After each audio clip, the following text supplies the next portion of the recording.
Every day, you make decisions that affect you and the people you care about. So do your elected officials.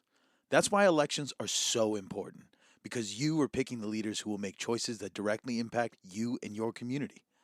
Vote411.org is your tool for accurate and unbiased election information, whether you're registering to vote or learning more about your local candidates. Your vote is your megaphone.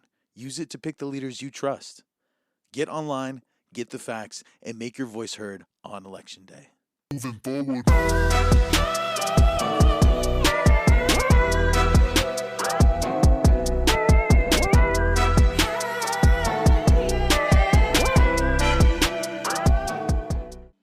Aloha Maui, and welcome back to your weekly dose of what's going on the island these days.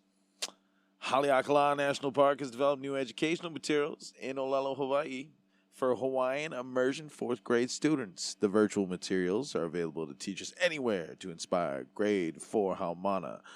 Check the link in the show notes.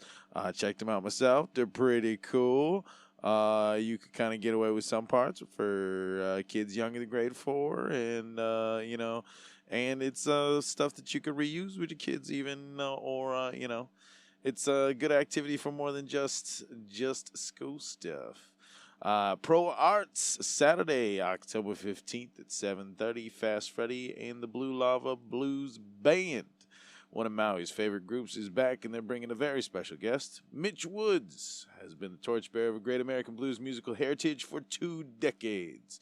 Taking inspiration from the great jumpin' boogie outfits of the late 40s and early 50s, he breathes fresh life into the music that gives birth to rock and roll. Wood styled his group his Rocket 88s after the jumpin' and jivin', shoutin' and honkin', pumpin' and poundin' bands of Louis Jordan, Wynonie Harris, Joe and Jimmy Liggins, Amos Milburn, and Roy Milton, adding a healthy dose of New Orleans rhythm and blues, pile-driving piano, and some of his own contemporary playful lyrics. Woods and his Rocket 88s forged their own brand of music they call rock a boogie. Plus, call for info on Mitch's October 16th piano masterclass at ProArts. So, catch a show, learn how to play like a pro. Tickets for the show are $33, on at $28. Worth it for a date night, kids. Also, speaking of theater, Maui OnStage presents the cult classic musical, The Rocky Horror Picture Show, featuring Eric Gilliam reprising his role as Dr. Frankenfurter. Make no mistake, this is not a showing of the classic film. This is a fully produced stage production featuring a top-tier cast of wild and crazy performers and an amazing live band. Join the rest of the creatures of the night in this outrageous, campy, interactive audience favorite. Whether you're a time-warping veteran ready to shout out every last callback, or you're a Rocky Horror virgin experiencing it for the first time, you'll never know what will happen next at what can only be described as a sci-fi, rock and roll, gothic fantasy of interplanetary proportions. Don't dream it, be it. Come dressed up in whatever tickles your fancy. This deliberately kitschy rock and roll sci-fi gothic musical encourages audience participation in the form of callbacks and props.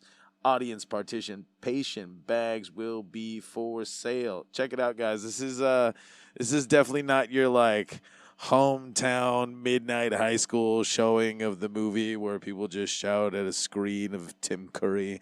This is this is a produced live stage musical, so it's worth it in every sense, guys. Check it out. The Legacy Land Conservation Program is accepting applications for the 2023 Conservation Fund. Applications will be due December 12th. Despite the regulation of land use and development in Hawaii, lands that hold important resource values are often unprotected, inaccessible, and threatened with damage and destruction. The Legacy Land Conservation Program provides grants to community organizations and government agencies that strive to purchase and protect land that shelters exceptional, unique, threatened, and endangered resources. Visit the How to Apply page for future updates and details about the application process. We will have the link in the show notes. The Maui County Planning Department will be holding a series of public meetings to discuss the latest versions of the amended Special Management Area and Shoreline Rules.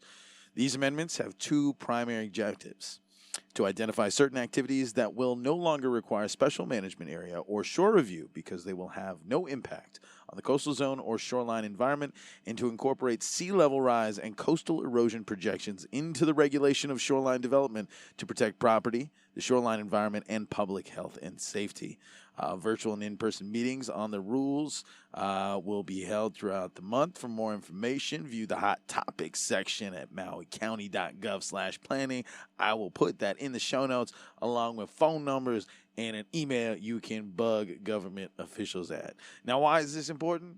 Man, like, we really have to take, I don't know if, like, half you guys have seen what's going around with, like, some of people's back lawns, which, by the way, guys, like, some of you need to stop throwing cement bags on your back lawns. It doesn't really work out, but we need to take responsibility for the earth and its care. Whether you believe in global warming or not, this is still a problem, and fixing it will take a lot of work. But jokes aside, this is a problem that won't go away anytime soon, and we need to have the conversation. So make sure to have it and try to show up for one of these meetings. You know, maybe you can learn something new and become a part of the solution. Speaking of land, we also got water problems. But when don't we have water problems or land problems? But that's kind of like the news. That's why I hold it for one day to bitch about these things. But boaters are kind of in an uproar, and I think just a lot of other people are. I mean, so 1 week it's farmers, 1 week it's boaters, 1 week it's somebody else. And what really is the problem? It's, the price of water, the distribution of water, I mean, I think the biggest thing that we need to bring up every time is, like, the point everybody's always trying to make is how much water has been going to the hotels, how little they pay for it compared to everyone else. I know there's efforts to try to bring that up. That all depends on who you vote for, though. As we've heard here in interviews, this will be a big candidate issue this election. So, be sure to pay attention to what these candidates stand for and how they can better your community if voted for. We've also got ballot measures that could heavily impact how this plays out, too. So, go back and listen to that episode. I mean, it's a bit of a drone on, but I try to make it entertaining for a bit at least, and as fast as possible. And remember, there's a link to the PDF in those show notes. So, if you don't want to hear me just rip it out, you could read it yourself, get to know it. Hoping to have some local voices on and talk about them as well and break them down more, or just really re-explain them in a way that might hit you better than me reading that piece of paper. Speaking of which, the discussion of, with water rights, if Flint and Puerto Rico are any example of anything, we should be as active as possible and really aid in any way we can, even in the slightest selectivist type of ways, guys. Come on.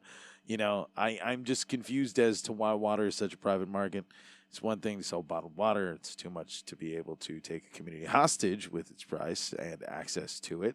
But, I mean, water is a public resource and should primarily be managed by government and regulated by the people. We see too much of the water supply being discounted through favoritism and good old boy deals. And, greed of a resource that powerful is inevitable. That's why it must be regulated. I find it's more important to regulate than nuclear weapons. Corporations have no obligation to make sure the supply is ethically managed or if it will last under their ownership. This means that the water will get used at a steady pace for the right price, and when the well dries up, they'll move to another paradise to exploit it. But that could be a long time considering the wealth beneath these islands. I mean, we could be stuck in this hell for a long time if we don't show up at the polls and support our city council in its efforts to do right by the people and protect our water and our land. So make sure to register to vote, damn it, because I know most of you didn't, okay? Like, come on, Maui. Like, but just, talk to your friends about it. Make sure they're, registering to vote too, and they know that they actually have a chance to change something. Hearing it from a trusted friend is a million times better than sending them to listen to me drone on about this. So, get out there, raise hell, show up at council meetings if you can, and show up on election day. You are very well needed. Well, mahalo for joining me today. We'll talk more on Wednesday when I come back with world news. And if that's too much doom and gloom, I'll get you Friday with the entertainment update. Aloha.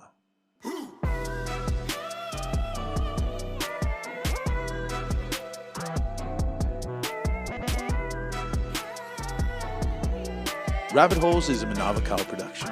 This episode was produced by Kawika Hoke and Sarah Rodriguez. Make sure to subscribe and follow on your favorite podcast platforms to add our weekly episodes to your queue.